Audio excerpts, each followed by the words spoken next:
pleasure that we introduce to the stage our esteemed speaker, Dr. Ammar Malik, which he will enlighten us with his expertise in the crucial area of public policy.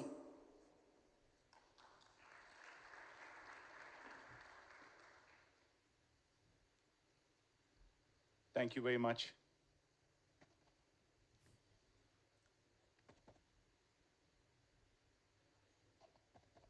Thank you very much for your kind introduction. It's a real pleasure to be here in Riyadh, Saudi Arabia. The topic of my presentation today is how research and training can inform policy at a time of transition. And this is based on the idea of introducing evidence-based policymaking in Saudi Arabia. Thank you.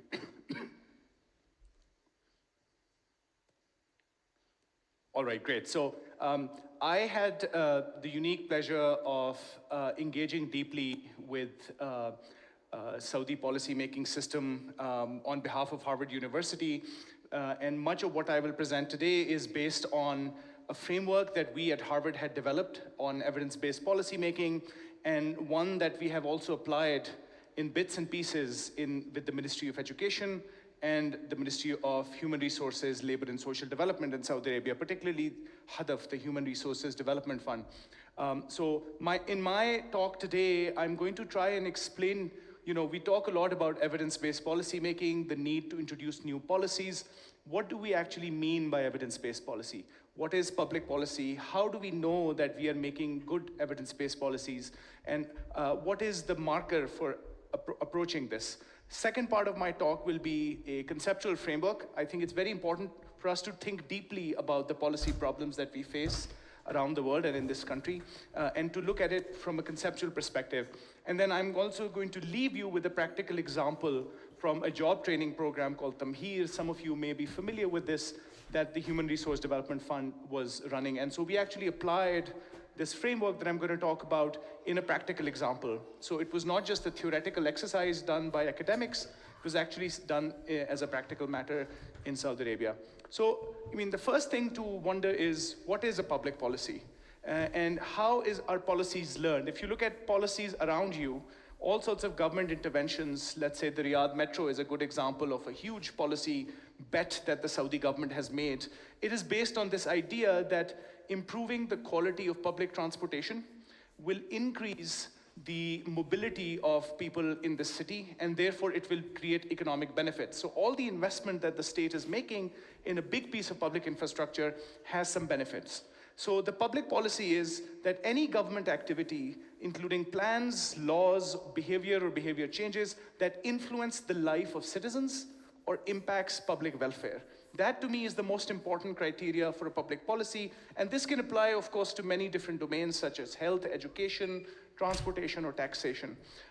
But the key thing for me is, how do countries learn that the public policies that they're implementing in their environment are the right policies?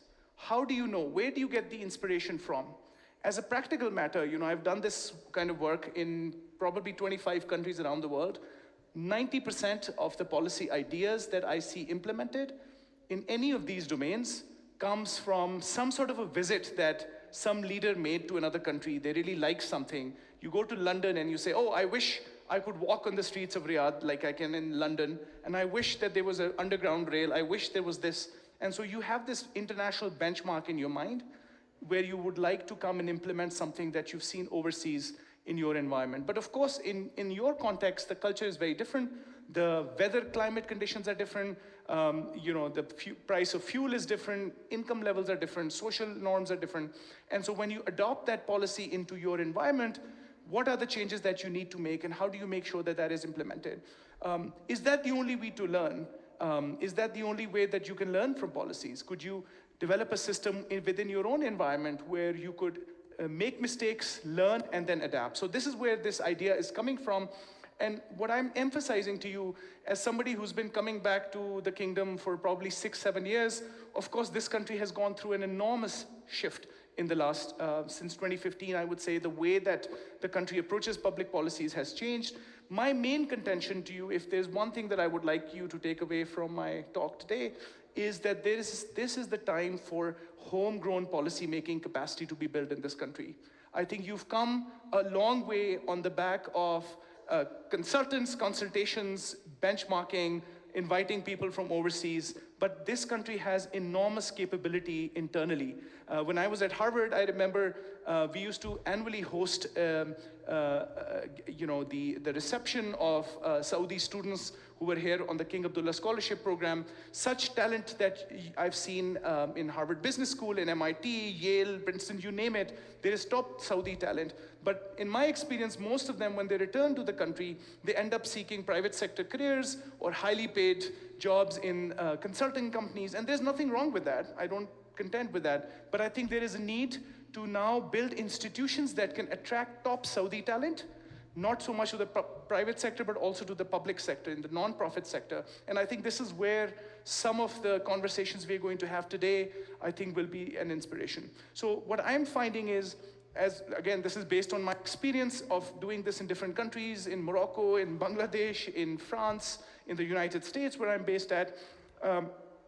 The research to policy ecosystem in the United Kingdom, in the US, for example, benefits from social science universities, think tanks, and well-trained government officials. What I mean by that is knowledge production takes place in the universities' environments, new ideas for policy implementation take place in the universities, and it is implemented in the government sector.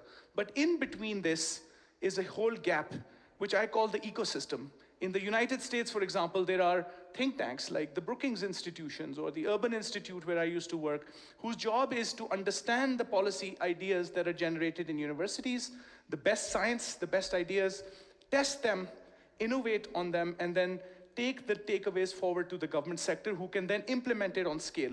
The job of the government sector is to implement ideas at a huge scale, but I don't think governments are the best institutions for innovative idea generation and creativity. That's where the nonprofit or the university sector comes in. Of course, my main contention is that in the early years of the Vision 2030, there was a lot of reliance on consultants, but now it's the time to ramp it up and try to implement this. I did some numbers. Saudi Arabia, mashallah, is one of the biggest markets for public policy consulting in the world. According to one report, there's $3 billion that was spent on this in 2019. And when you come look at R&D expenditures, some of the best regional science hubs in the world are actually in Saudi Arabia. $355,000 per researcher is one of the highest numbers that any country invests in R&D, and the results are showing. But when I look at the breakdown of this, less than 5% of the publications that are coming out of this country are in the social sciences. And there is almost nothing in public administration, development studies, and so on. A lot of emphasis on science. I think there is time to now also emphasize on the social sciences, which is where the factory of ideas on homegrown policies would be from. So how do we conceptually approach this? One way to do this is certainly not the only way to do it, but I'm here to share with you one framework, which is the Smart Policy Design and Implementation, or SPEEDY framework, that was invented at the Harvard Kennedy School.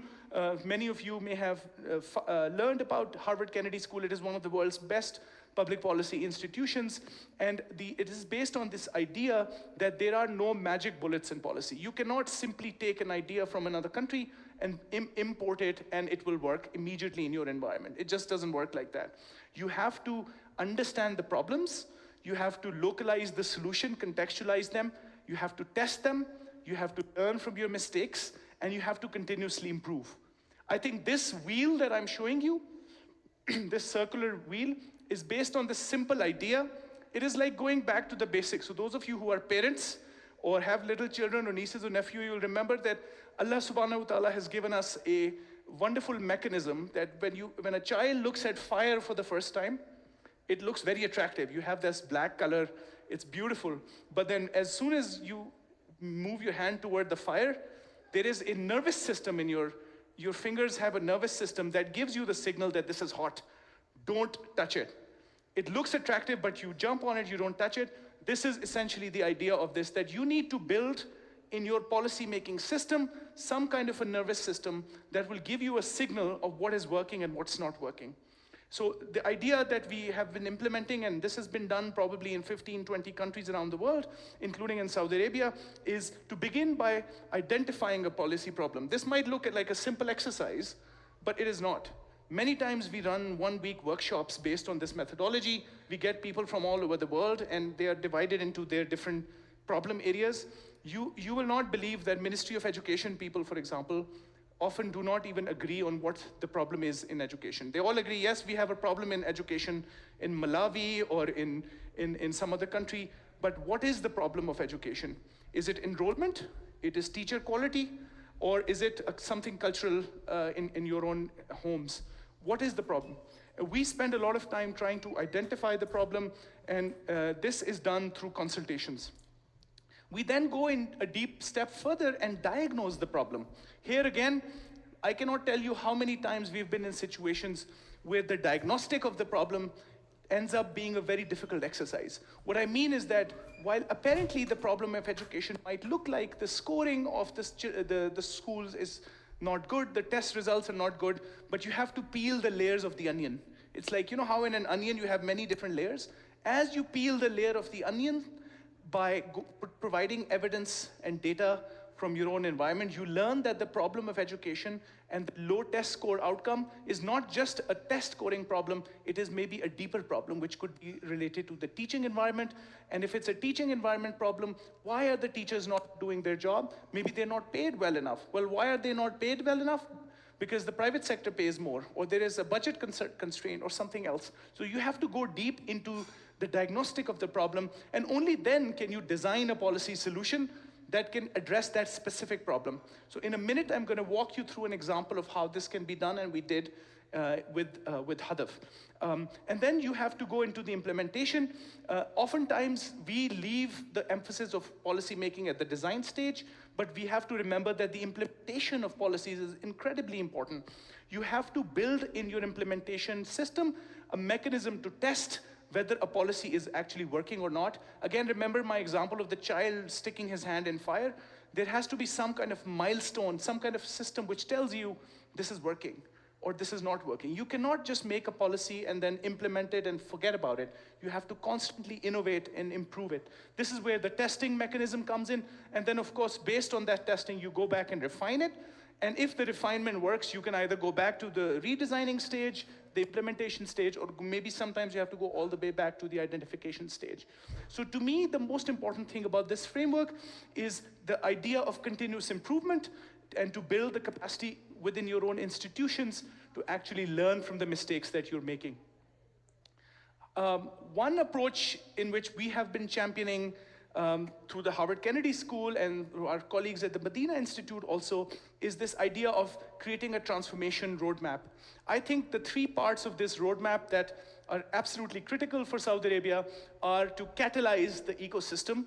I think we need to start with building a social science research database to see what kind of ideas are being generated in your universities. And then we have to run research policy diagnostic workshops.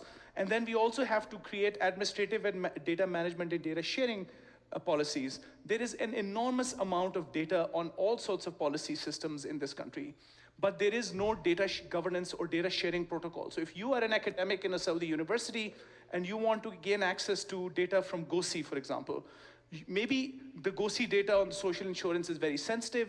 Maybe it should not be shared with with researchers. Maybe some kind of aggregate could be shared, but the data management and the data sharing infrastructure is not available to many researchers. We have to build on that. And then of course you have to do capacity building, doing capacity building workshops like we are doing today, and to introduce more policy analysis, more fellowships, and of course you have to also then bring it back together to the policy research where the research will talk to the policy. So how you do this, I have some specific ideas.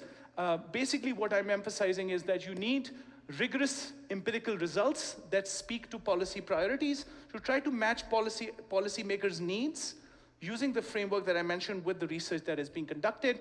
You have to develop local capacity to generate and use evidence, and then you also have to create forums like the one that we are at today to share the findings and to learn from the mistakes that other departments are making. So today I'm going to share with you an example of a project that I had the honor of working. This was unfortunately interrupted by Corona. You were mentioning Corona in your talk. Many things got interrupted. This project also got interrupted by that. But before that, we had an opportunity to go deep into this job training program of Tamheer, which I will introduce to you in a minute. So the idea was that the government introduced in 2017, 2018, job training program. The problem that was being seen at the time was that despite having highly qualified young Saudi graduates from top universities, too many Saudis were seeking their first job. The problem was that if you're a young person graduating from a university, you go and apply for a job, you don't have work experience. You need work experience to get the job. But how will you get the work experience if every job that you're applying to requires work experience? So the idea that the government came up was to give it, at that time, this has changed since then, but at that time to give 3,000 riyals a month for up to 6 months if you have a bachelor degree, have been unemployed for 6 months, and have an offer for a traineeship. For a traineeship is basically an unpaid internship or an apprenticeship in an organization just to give you an experience. So as a trainee, as a job seeker, you will sign up online at the National Labor Gateway. You will apply to become eligible for the project. You'll apply for jobs when you go into the system. And if you get matched to a firm in Saudi Arabia, you'll start getting the benefits. And the idea was that after 6 months, you will be good enough to get a job on your own. The challenge, however, this is when I came in for the first time, the challenge was that even though there was a target of 100,000 Tamhirians within the first 1 or 2 years, only 5,000 or 6,000 had actually matched, which means there were jobs that were available. There were people who were looking for these jobs, but somehow it was not matching. So this was, to me, the ideal environment to try to bring up that testing mentality that I was talking about into a policy environment. Almost 500,000 applications came in by, I'm giving you data from July of 2019, right before COVID. There were 45,000 applicants, so on average about 10 applications were sent by people. So if you're a young person, have applied to 10 jobs and you've not heard back, that can be quite negative. It's not a good experience. So 10 jobs were applied by every person, and even though there were 46,000 jobs that were available through 10,000 job posts, only 5,800 had matched. And this is where we developed at Harvard this kind of decision tree kind of mechanism. Many of you would have been familiar with this, but the idea is that you articulate the problem statement, you look at the first level cause, the second level cause, the third level cause. You can think of these levels of the different causes as the different layers of the onion. And we actually ran a very extensive exercise with our friends at Hadaf and with some evidence and with academics to try to do that. So first thing we did was we looked at, like any matching problem, like any market, there are two sides. There is the demand side and there is the supply side. So first we looked at Tamhirians or the job seekers, and we said, okay, what could be the problem? So the problem statement was not enough job seekers are benefiting from Tamhir. Obviously nobody can disagree with that. And then we said, well, one reason could be that many individuals in Saudi Arabia are not aware of Tamhir. And if they're not aware of the program or the existence of this program, maybe the marketing is the problem. Maybe the Hadaf marketing team is not giving enough attention to this. Well, there could be one reason for that. And we looked at the marketing materials, we looked at the evidence, we saw what's actually happening. We also looked at the theory. We looked at all the academic articles that had been done in labor markets that talk about this. And we saw that this was not such a strong reason why this could be the case, because obviously we have so many people who are already applying and not getting the job. Then we looked at the second idea, which was this very strong idea that we had in our minds ourselves, that young Saudis don't see the benefit of the Tamhir. Like, what's the benefit? Like 3,000 riyals is not even enough for my pocket money. Why should I bother with a job training program when I have to go to work 5 days a week and come back? Maybe this is not enough. And so basically there were two explanations for that. Maybe they're right. Maybe we need to increase the payoff. Or maybe they are underestimating the benefits of Tamhir. But how do you know this? How do you know whether this is correct or not? And then you come to a third level where you kind of go into a little bit more details. Maybe they don't know that there is a stipend, maybe they don't see the benefit of the training. And when we went and did this exercise, this, by the way, was done over several weeks. We probably interviewed 150 job seekers at big job forums. We interviewed firms, we interviewed people, we looked at the data. And then we went and did a second exercise with the firms. So you forget the job seekers for a minute, come to the firms. From the perspective of the firms, maybe the firms don't know that Tamheer exists. Maybe they don't have the capacity to hire. Maybe they don't want to bother with this. Or maybe they don't see the benefits of hiring a Tamhiri. Or maybe they are not eligible to hire as a Tamhiri because of Nitaqat status. So again, many, many explanations. And for us at Hadaf and Harvard, the question was, where do you intervene in this system? Do you go and talk to the firms and maybe change the policy? And then if you make a mistake, what happens then? You can lose millions of riyals trying to make a wrong mistake. But where we settled at was, going back to the job seekers, we settled at this one. Individuals don't match to OJT opportunities, and we said that there were 3 different reasons why individuals are not matching. One is that they don't have enough job training opportunities relative to demand. Second, they don't see attractive job opportunities in the portal, or that they apply but they don't attract the firms. So what we said was, well, once we agreed on this, we said, okay, what are we gonna do? The goal of our intervention that we designed remember the design stage of the Speedy framework? We said that we want to increase the number of applicants and job postings. So the treatment channels or the interventions that we came up with was targeted pop-ups on online gateway, which means that when you log in to the National Labor Gateway, the Taqat platform, depending on your profile, you get a pop-up from the system. The system has already run the algorithm and tried to figure out that you are the right person to be given this pop-up or a reminder to say, have you applied for this opportunity? This could be matching for you. And then we ran email awareness campaigns to make people more aware of the benefits. And then we came up with a third idea, was to informing prospective applicants about the estimated increase in salaries. And then finally, we looked at the data points, which again, as I said earlier, this is the most important data point that we found, that there are 45,000 applications and 40,000 jobs, but somehow people are not matching. First piece of evidence, again, evidence-based. What is evidence-based policymaking? First thing we did was we downloaded all the data from the platform, from the firms, from the job seekers, and we said, let's see, is there any evidence that my theory or my idea is correct? First thing we did was we looked at the regional distribution. We saw that the ratio of Tamhirians to vacancies was much higher up in the north, in High and down here in the eastern side or southern side of the country, whereas the ratio of applications to vacancies was much higher here in the bigger regions in the middle, which means that there is a spatial mismatch. Most of the job seekers are here, the ones who want to go for vacancies are here, but the vacancies are here, but most of the applicants are over here, so there's a spatial mismatch problem. The second problem we saw, again, based on real evidence, was look at the left-hand side chart. This is the share of total applications. So all of these are the 6-digit level job codes from Saudi Arabia. Most of the applications are going in administrative assistants or human resource specialists, whereas if you look at this chart, this is the ratio of applications to vacancies. Most of them are in project management, human resource manager, office manager, and so there is a mismatch between the kinds of roles that are available in the market and the roles that people are applying to. So obviously there is a matching problem taking place, and the solution that we introduced as a result of this, by the way, we also looked at a lot of theory and tried to verify that this matching problem exists in other countries. And what did the Germans do when they faced this problem? What did the Egyptians do? Much of the idea was to simplify the search for job training opportunities.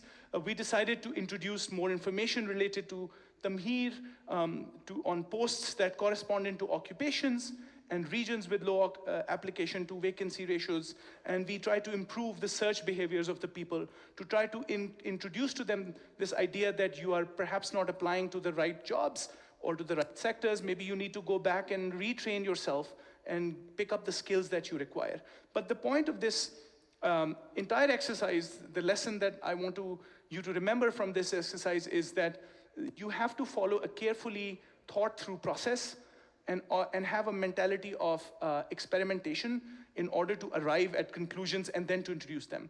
In this case, we did not have the benefit of going through with the intervention or to learn from it in the real world because we were interrupted. But in many other cases, when we ran this collaboration with Harvard, I will walk you through some examples where we ran probably 25 different experiments of this sort, all of them with Hadaf and with other parts of MLST. One paper that I would all encourage you to read is by Professor Jennifer Peck, in which basically she asked the question of whether smart regulations can increase employment of Saudi citizens, women and youth. And the very interesting insight that she gained, which we teach our students in economics, but we never have example. Saudi Arabia provided us that example, is that there is a fixed cost associated with hiring women in jobs. So when the nitaqat was introduced in Saudi Arabia in 2011, 2012, you see the first line that I see up here, the red one, is the average female share in firms. And you will see that this is kind of steadily increasing. But when you look at the dotted line, after the nitaqat was introduced, you see the line went up dramatically. So the number of firms that were hiring women after the nitaqat was introduced went up dramatically, which means that once firms are forced to overcome the fixed costs associated with hiring the first woman in their workforce, whether it's a separate entrance, a separate toilet, separate seating area, then the floodgates of female employment go up. So this paper was done in 2017, and today you see the female unemployment ratio in this country has gone up dramatically. I think it's gone up from like 18, 19% to now touching almost 30%, which is a dramatic improvement, which she had predicted in this research some years ago.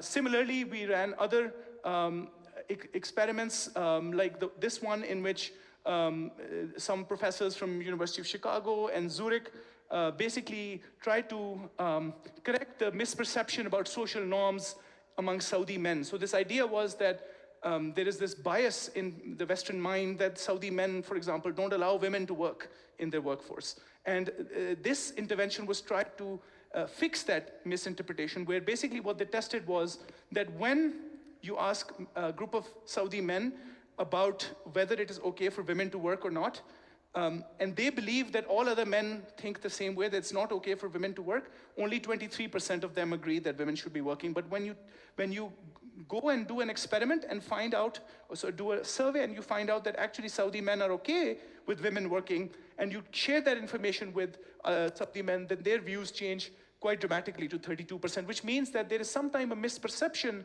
in society about what other people believe in about their own society. And when you fix that, then you will see a huge change happening in society. So I can go on and on with more of these examples. There is more examples here from the Hafiz Unemployment Benefit Program, and there are other programs that we run with the Duru platform. As I said, we have about 20 to 25 of these programs, and all of them are in their own right an example of doing evidence-based policymaking. But I hope that I've left you with some ideas, some thoughts about how evidence-based policymaking using our framework or other frameworks can be introduced, and I would love to have a discussion with you in case you have any questions. Thank you. حضورنا الكرام، أما الآن نرحب بسماع استفساراتكم وأسئلتكم حول هذه الجلسة التي ترغبون بتوجيهها للمتحدث الكريم. Ladies and gentlemen, we invite you to share your questions regarding this session, which you would like to direct to our esteemed speaker, Dr. Ammar Malik. And simply you can do this by scanning the barcode in front of you, and you can type in your question.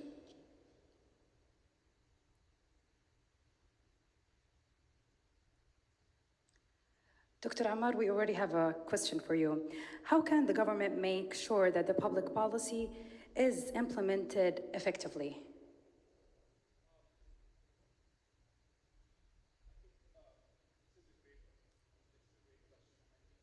The mic. Restart. Great, thank you. So the question is, how can we better implement public policies, not just design public policies, but do an implementation? I think it is very important to realize that in the process of policy making, not every policy that you make, not every decision that you make is going to lead to success. That you need to have an acceptance in our public administration system, and IPA is one of the elite institutions that can help us inculcate this idea in people's mind, that it's okay to make mistakes. It is okay to experiment, try new ideas. Some things sometimes will work, sometimes will not work. But my contention would be that if you have introduced some new idea, some fresh thinking, maybe an academic from a Saudi university or a consultant from overseas, then when you get to the implementation stage, don't let them go. Let them stick around, let them be part of the implementation, and in the implementation system, build the monitoring mechanisms that will give you an indication on whether or not your intervention is working or not. So you don't go into a situation where, let's say, when we introduce this idea of changing the eligibility criteria for tamheer, within 4 weeks, 5 weeks, there should be some data point that is coming back to you in a dashboard where you can see whether your implementation is working or it's not working. So embed the researchers, the policy analysts, the people who bring the change into your furniture. Make them part of your furniture, make them part of your system. Don't just look at them, let them come from outside, take the idea and make them go home. Let them stick around in the implementation phase, monitor the implementation, and then make the adjustments. Going back to that wheel that I was showing you, monitor it and go back and try to improve it. I think that's the only way to improve the implementation of policies. We have another question. How far should we go to know the root causes of public policy problem? As I said earlier, the root causes of public policies can be quite deeply embedded in social norms, in culture, local conditions, and often you will reach a point after the third layer. I only showed you 3 levels of layers, and there's a reason for that. In my experience of doing this work, when you extend your deep dive analysis from the 3rd level to the 4th and the 5th level, you come into areas where it is beyond the scope of your work as a policymaker to be able to change that. There are certain things that are so embedded that you simply cannot change it. You cannot, suddenly import teachers from all over the world. You have the quality of the people that you have in your education system. You have to work with them. So I would say that if you are really following the decision tree approach and bringing theory and evidence or data into your analysis, then stopping at the 3rd level is my own way of doing this based on experiences of many different countries. But of course, there could be cases where you can go to the 4th or the 5th level as well. Oh, thank you so much. So we have more questions. How can we deal with the complexity of new policy implementation while there are exiting laws that may contradict the policy? That's a great point. I think there are definitely, if there's any country in the world which has changed many of the most important, most visible laws, it is this country. And I think the speed of change that we have witnessed here in the last 6 or 7 years is so enormous that I don't think that anything is beyond the limit right now. If there is a strong desire or there is a strong evidence that making a change in a law or a policy will lead to accomplishing some important national objective, I think that there is a very supportive leadership. At least that is my perception, that the leadership is very supportive of ideas, but it is incumbent on us as policymakers, as policy analysts, as researchers, to make the case for that change. And one very good way, as I would argue again, is to have that experimental mentality, to try to experiment something and say, look, I am suggesting this change and it is working. Now let's go and change the law. If we did it a small little way, let's do it in a big way. But I think that we cannot sit back and just expect leaders to be aware of these needs. You have to make the case for it. And the best way, I would argue, to do it is with data.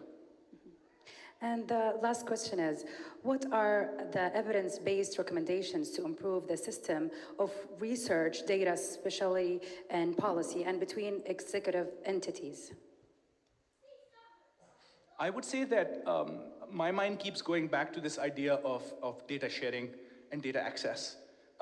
We had the benefit of having an agreement with the government during the Harvard collaboration where we had limited access to some of the data sources in real time, which means that when we introduced or when we tried to do, you know how sometimes those of you who are from marketing or computer science would know what A/B testing is. So these big tech companies like the Amazons and the Googles, they're constantly testing us. Even if you go to the BBC website or some website to look at news, believe it or not, they're always experimenting. They literally choose different versions of their front page, Sometimes they put this theory on the front page, sometimes they put this, and they look at the engagement data in real time, and then they make the change. We had the benefit of doing that on the Taqat platform, where if we are seeing in a given week, for example, that most of the unemployed female Saudis are applying to sectors or jobs which don't have enough demand, we, in real time, would come up with a pop-up, which we would show like a little graph to them, and the graph will say, for example, you keep applying to this teaching job, which is great, but last week, there were 500 new project management jobs, and they all required the PMP certification. Here is a link to the PMP certificate. Do you want to go and do that? And we could then test it and see within a week's time how many of the women who we gave that to actually clicked on it, how many enrolled in that course. So having that kind of mindset or mentality requires access to data in a controlled and responsible way. I'm not saying that we should open up all government data to all researchers sitting in this room. All I'm saying is that there has to be a data sharing system, a data sharing protocol, which gives data to limited sets of people for limited needs, which requires a lot of hard work. It requires the data to be cleaned up. It requires some thought from the leadership on what is allowed, what is not allowed. But if you can do that, trust me, this country can become a lab for policy experimentation from people from all over the world. We did a little bit of this in the Harvard collaboration, but I think there's going to be a lot more opportunities if the data can be shared. Actually, we still have another question. What are the good methods and approaches to assess and evaluate the financial impact after implementing a new public policy? There are, in policy analysis, some of you, especially those of you who come from accounting or finance backgrounds, you must have heard about cost-benefit analysis. That's one of the most famous basic analysis principles where, the Tamheer one example I gave you, I think is an ideal example of this. So you can simply do the math yourself, back of the envelope. 3,000 riyals a month, 6-month intervention, which means 18,000 riyals a month, the government is intervening in each Tamheeri. And then once you make that intervention, how many of those Tamheeris will actually end up getting a job? And what is the net benefit to society from someone getting a job? Is it their salary? Is it the tax that they will pay on the money that they will spend? Or is there some kind of an intangible benefit that you can't even measure? So there is always this kind of approach toward data where you can do the measurement of the benefits that come back to the government for that investment, but there's always this intangible benefit. Maybe this person was getting depressed. Maybe they were going to go into the hospital for mental illness. Now they have a job, they have a future. Maybe their family was depending on them, so there could be second order benefits of that. Those kind of intangibles are very hard to measure, but I would argue that there is already a demand in this country, the stakeholders that I've been talking to have this mindset, okay, we are investing in the Tamheer program, what is the return that we're getting? So every program has to come up with their own criteria of benefits, define it, measure it, and again, I don't think that it is that difficult to measure the benefits through a simple cost-benefit framework if you have the mindset for it. Well, Dr. Ammar, we're still having a lot of questions, so if you have 5 minutes, we can actually discuss about them. My pleasure. So how far should we go to know the root causes of public policy problem? I think we talked about this a little bit, where my answer was that we should go up to the 3rd level of the root cause analysis, but maybe going beyond that will take you into areas which are very difficult to intervene with. Okay, and finally, speaking of impact, how to determine the social impact of public expenditure? So how far is can you repeat the question? Yeah, speaking about the impact itself that you were just talking about, how to determine the social impact of the public expenditure? Or the social impacts of public expenditure, yeah. I think this is where some of the second order benefits and the impacts that I was describing to you will come in. I think that's correct. It's very difficult to measure that. And this is, again, I'll go back to the example of someone benefiting from a job. You are looking at one individual, you can measure their salary, you have the GoSee platform where you can see their job history. But what is the benefit that that job is generating for other people in the community?